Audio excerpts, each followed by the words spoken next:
Close kayo? Love me. Ba't ka umiyak? Tumawag kasi sa akin si Mama eh. Pinapauwi niya na ako sa probinsya. Wala naman daw ako mapapala dito. Ha? Eh bakit naman? Tsaka, paano nila nasabi na wala ka napapala dito? May tumawag kasi sa akin tapos nanghihingi ng allowance sa kapatid ko. Ikakabigay ko lang sa kanila eh. Ubus na yung sweldo ko sa makalawa naman ulit. Love me. Bakit kasi hindi ka nagsabi sa akin? Eh, pwede naman kitang pahiramin. Ayoko. Naiiya ako sa'yo, tsaka ayoko din naman ng nangungutang. Tsaka isa pa, ayoko din sila sanayin na kada hingin nila, magbibigay ako agad. So, anong gagawin mo ngayon? Baka umuwi na lang ako ng probinsya para doon na lang ako makatulong. Tapos si Papa na lang daw yung magtatrabaho sa abroad. Love me, kung ano man yung mapagdesisyonan mo, kahit ano man yung mangyari, lagi mong tatandaan, nandito lang ako, ha? Salamat, Micah. Lagi ka nandyan para sa akin. Tsaka, lagi mo akong pinapasaya.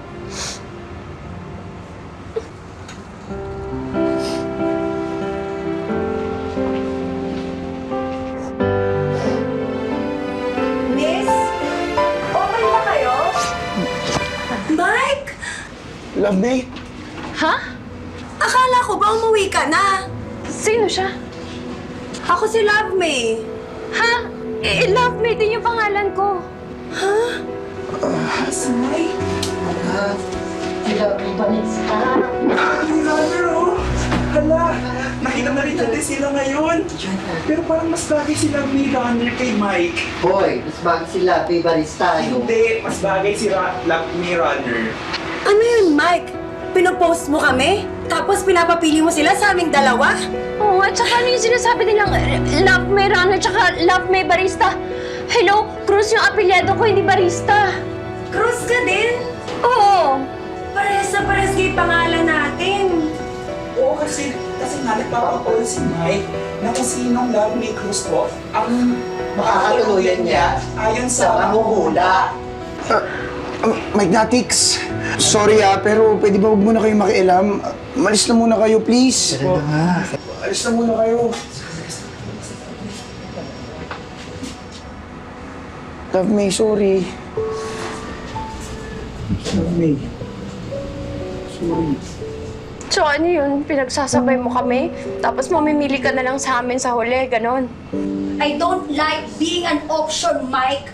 Huli na natin tong pagkikita. Love me!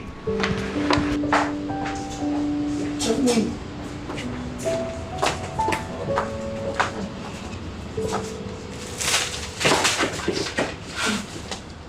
Tinabi-tabi ko pa yan!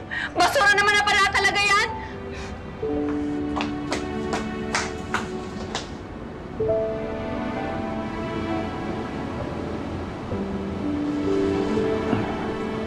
Oo na. Kasalanan ko rin naman eh.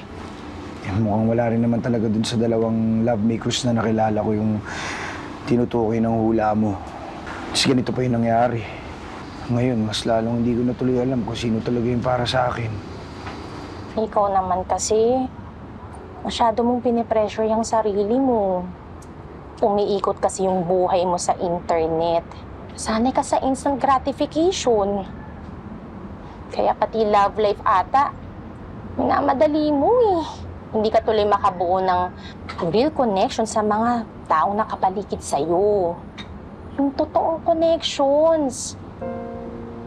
Tsaka baka di mo lang napapansin na nakakabuo ka na ng connection sa iba. Masyado ka lang nakafocus sa kanila. Parang kilalang-kilala mo ako ah. Bakit? Mali ba ako? Hindi. Tama ka naman palagi eh.